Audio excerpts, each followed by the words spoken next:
Hello students, welcome to class 9th. Today we are doing the chapter number 5 of Geography, Natural Vegetation and Wildlife. In this chapter you will see that which type of natural vegetation means like the trees, animals, plants. All these plants means which vegetation is given to us naturally, जो हमें naturally मिली है, जो भी wild life है, जिसे बनाने के लिए हमने कोई भी एफर्ट्स नहीं किए हैं. So let's start the chapter. Have you observe the type of trees? क्या आपने अपने आसपास का जो एरिया है उसमें टाइप्स ऑफ ट्रीज़ को ऑब्जर्व किया है कभी? Are they similar? क्या सभी की सभी जो ट्रीज़ हैं, जो बुशेज़ हैं, ग्रासेस हैं, बर्ड्स हैं, क्या ये सभी सिमिलर होते हैं? India being a vast country, India एक बहुत ही बड़ी कंट्री है. You can imagine the types of biofarms available through the country. पूरी कंट्री के अंदर आप इमेजिन कर सकते हैं कि इंडिया, हमारे आसपास ही इतने सारी वेराइटीज़ के प्लांट्स हैं, एनिमल्स आपको देखने के लिए मिल जाते हैं कि अगर हम पूरे इंडिया की बात करें तो पूरे इंडिया के अगर हम इमेजिन करें तो कम से कम भी हज़ारों तरह के प्लांट्स और एनिमल्स जो हैं वो उनकी डिफरेंट स्पीशीज़ हमें अवेलेबल हो सकती हैं. Our country India is one of the 12 mega biodiversity countries of the world. हमारी कंट्री इंडिया जो है वो one of the 12 mega biodiversity countries में से, पूरे वर्ल्ड की 12 बायोडाइवर्सिटी कंट्रीज़ में से एक है. विद अबाउट 47,000 स्पीशीज़ इंडिया के अंदर, इंडिया में जो 47,000 प्लांट स्पीशीज़ हैं, जो कि पूरे वर्ल्ड का 10th प्लेस है. यानी कि इंडिया के अंदर जो 47,000 टाइप के प्लांट्स पाए जाते हैं, उसके अकॉर्डिंग इंडिया जो है वो पूरे वर्ल्ड में 10th नंबर पर आता है. There are about 15,000 flowering plants. इसके अंदर कम से कम 15,000 तरह के तो फ्लावरिंग प्लांट्स हैं इंडिया के अंदर, which account for 6% in the world's total number of flowering plants, जो कि वर्ल्ड के टोटल नंबर ऑफ प्लांट का 6% है at least. The country has many flowering plants. Country में बहुत सारे फ्लावरिंग प्लांट्स हैं, जैसे फर्न्स, एल्गी, फंगी.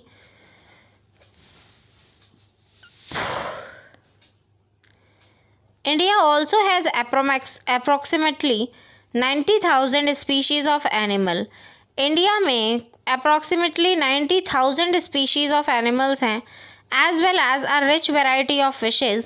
यहाँ पर 90,000 टाइप के एनिमल्स हैं और फिशेस की और फ्रेश और मराइन वाटर्स में काफ़ी डिफरेंट वेराइटीज़ अवेलेबल होती हैं. नेचुरल वेजिटेशन क्या है? Natural vegetation refers to a plant community. Natural vegetation refer करता है एक प्लांट कम्युनिटी को, which has grown naturally without human aid. Natural vegetation एक ऐसा प्लांट कम्युनिटी, अंडरलाइन करना होगा आपको इसे, विच हैज़ ग्रोन नेचुरली, जो कि अपने आप ही उगती है, विदाउट ह्यूमन एड, उसमें ह्यूमन की हेल्प की कोई भी नीड नहीं होती. Has been left undisturbed by humans for a long time, और उसे काफ़ी लॉन्ग टाइम तक अनडिस्टर्ब्ड छोड़ दिया जाता है. This is termed as virgin vegetation, और इसे ही हम कहते हैं वर्जिन वेजिटेशन, यानी जिसमें मनुष्य की कोई भी छेड़छाड़ नहीं होती. Thus cultivated crop and fruits orchards form part of vegetation but not natural vegetation. जैसे कल्टिवेटेड क्रॉप वगैरह, ऑर्कार्ड्स जो बाग वगैरह आप लगाते हैं, ये सभी जो होते हैं वेजिटेशन का पार्ट तो है, लेकिन नेचुरल वेजिटेशन का पार्ट नहीं है. क्यों नहीं है नेचुरल वेजिटेशन का पार्ट? क्योंकि नेचुरल वेजिटेशन जो होता है, नेचुरल वेजिटेशन वही वेजिटेशन होता है जहाँ पर मनुष्य का कोई भी इंटरफेरेंस नहीं है, जबकि कल्टीवेशन वगैरह तो हम लोग खुद ही करते हैं अपने हाथों से. तो the virgin vegetation which are purely Indian are known as endemic और indigenous species, but those which have come from outside India.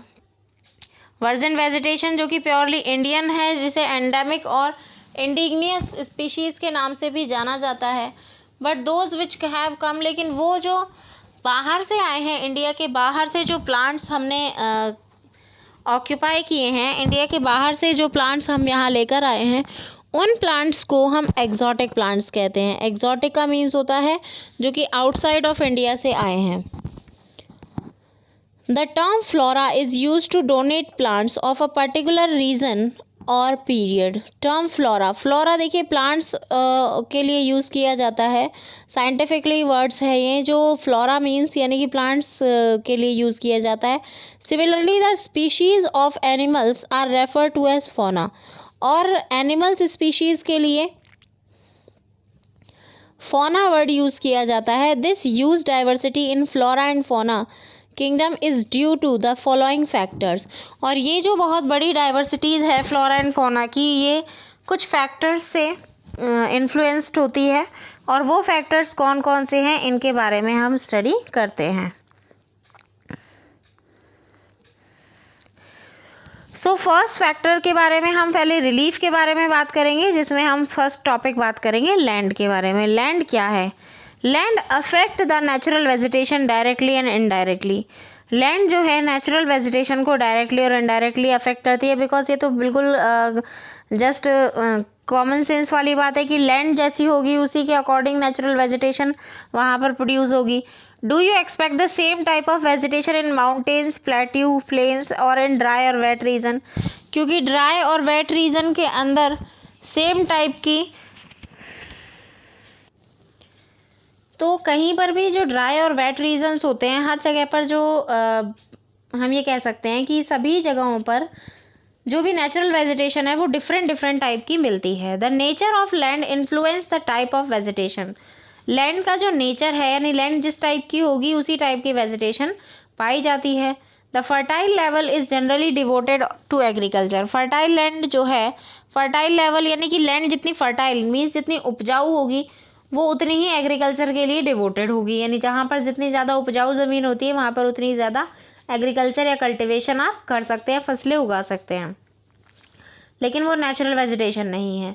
The undulating and rough terrains are areas where grasslands and woodlands develop and give shelter to a variety of wild life. Undulating और rough terrains जो होते हैं यानी कि बहुत बड़ी बड़ी जो पहाड़ियाँ होती हैं, एरियाज.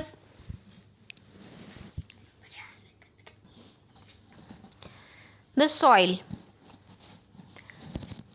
सेकंड जो वेरियाड है, सेकंड जो फैक्टर है वेरिएशन करने का नेचुरल वेजिटेशन में, जो इफेक्ट करता है नेचुरल वेजिटेशन को, that is soil. The soil also very over space. तो सॉइल भी जो है वो बहुत बड़ा इफेक्ट डालता है किसी भी जगह की नेचुरल वेजिटेशन पर कि वहाँ की नेचुरल वेजिटेशन जो है वो किस तरीके की होगी.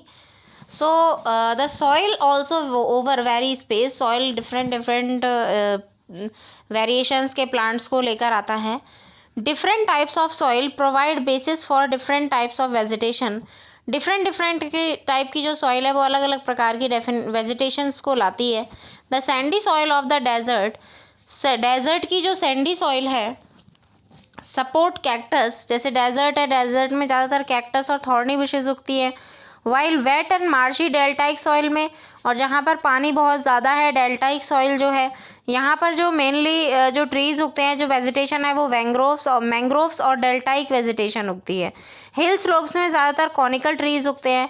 यानी कि जहाँ पर जैसी सॉइल होगी वहाँ पर उसी टाइप के ट्रीज़ उगेंगे.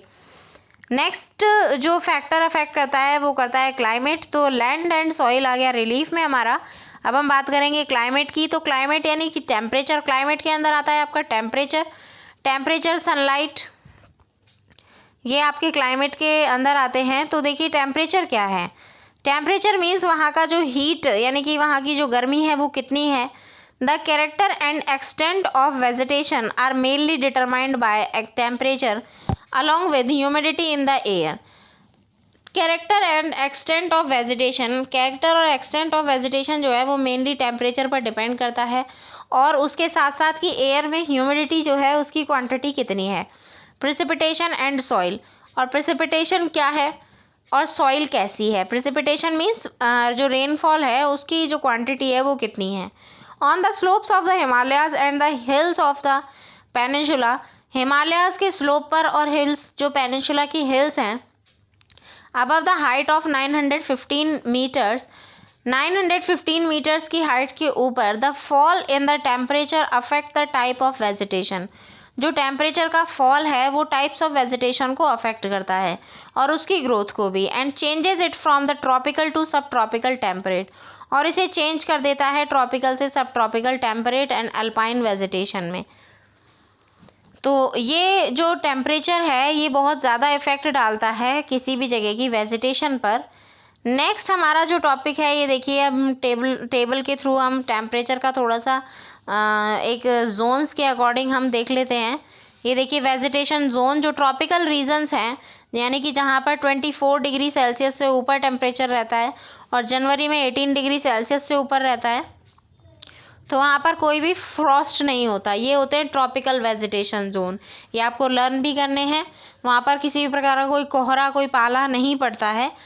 सब ट्रॉपिकल जोन यानी जहाँ 17 डिग्री सेल्सियस से 24 डिग्री सेल्सियस टेम्परेचर होता है किसके अंदर, एवरेज जो टेम्परेचर है, और जनवरी में जो टेम्परेचर है वो 10 से 18 डिग्री होता है।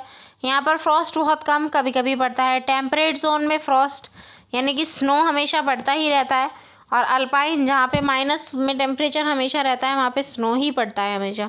तो ऑब्वियसली टेम्परेचर जितना कम होगा वहाँ का मौसम उतना ही ठंडा होगा, और वहाँ पर आपको सनलाइट उतनी ही कम देखने के लिए मिलेगी। तो अब हमारा थर्ड जो फैक्टर है जो इन्फ्लुएंस करता है किसी भी जगह की वेजिटेशन को, दैट इज़ फोटो पीरियड यानी sunlight. The variation in duration of sunlight, sunlight के ड्यूरेशन के वेरिएशंस के थ्रू, यानी जब जब सनलाइट जो है उसका ड्यूरेशन कम होता है at different places is due to differences in latitude, altitude, season, in duration of the day. Variation जो है ड्यूरेशन ऑफ सनलाइट का डिफरेंट प्लेसेस पर डिफरेंस के through, latitude, altitude, season, duration of the day, due to longer duration of sunlight, जहाँ पर जितनी ज़्यादा sunlight होगी ट्रीज़ उतनी ही तेज़ी से गर्मियों में बढ़ते हैं, यानी सनलाइट ज़्यादा होगी तो ट्रीज़ में ग्रोथ भी अच्छी होगी। नेक्स्ट हम बात करते हैं प्रेसिपिटेशन की। प्रेसिपिटेशन का मतलब यहाँ पर हम रेनफॉल से लेते हैं। Is brought in by the advancing south west monsoon, जो कि हमने प्रीवियस चैप्टर में पढ़ा मानसून के बारे में, and retreating north west monsoon. तो जो रेनफॉल है वो दो तरीके से होती है, या तो साउथ वेस्ट मानसून के थ्रू या फिर या तो एडवांसिंग मानसून में या फिर रिट्रीटिंग मानसून में। Also have areas of heavy rainfall have more dense vegetation as compared to other areas of less rainfall. Areas जो हैं heavy rainfall के have more dense vegetation, उनकी सबसे ज़्यादा जो dense है vegetation वो होती है as compared to other areas of less rainfall, जैसे कि other areas जो हैं less rainfall के उनको compare किया जाता है। तो डिफरेंट रेनफॉल के अकॉर्डिंग ही हम एरियाज़ को भी कंपेयर करते हैं। हैव यू एवर थॉट, क्या आपने कभी सोचा है कि फॉरेस्ट इतने इंपॉर्टेंट क्यों हैं ह्यूमन बीइंग के लिए? Forest are renewable resource. देखिए फॉरेस्ट जो है वो रीन्यूएबल रिसोर्स हैं और हमारे लिए बहुत ही मेजर रोल प्ले करते हैं। दे मॉडिफाई लोकल क्लाइमेट, वो लोकल क्लाइमेट को मॉडिफाई करते हैं। कंट्रोल सॉइल इरोजन, और सॉइल इरोजन को कंट्रोल करते हैं। रेगुलेट स्ट्रीम फ्लो, रेगुलेट करते हैं स्ट्रीम फ्लो को, यानी कि बारिश वगैरह का, और जो झरना है पानी का नीचे अंडरग्राउंड वाटर लेवल, ये सब कुछ वो रेगुलेट करते हैं। सपोर्ट है वेराइटी ऑफ इंडस्ट्रीज़, बहुत सारी इंडस्ट्रीज़ को भी सपोर्ट करते हैं। Provide livelihood for many communities, बहुत सारी कम्युनिटीज़ को लाइवलीहुड प्रोवाइड करते हैं। जैसे कि बहुत सारी जो ट्राइबल कम्युनिटीज़ हैं, इन ट्राइबल कम्युनिटीज़ को जो रोज़गार है वो फॉरेस्ट से ही मिलता है। लकड़ियाँ काटना और इनके जो बेसिक जो नीड्स हैं वो भी फॉरेस्ट से ही पूरी हो पाती हैं। It control wind force and temperature and causes rainfall, ये कंट्रोल करता है विंड फोर्स को, टेम्परेचर को, और रेनफॉल का कारण बनता है। It provides humus to the soil and shelter to wild life, ये ह्यूमस सॉइल को ह्यूमस प्रोवाइड करवाता है और शेल्टर टू वाइल्ड लाइफ, और वाइल्ड लाइफ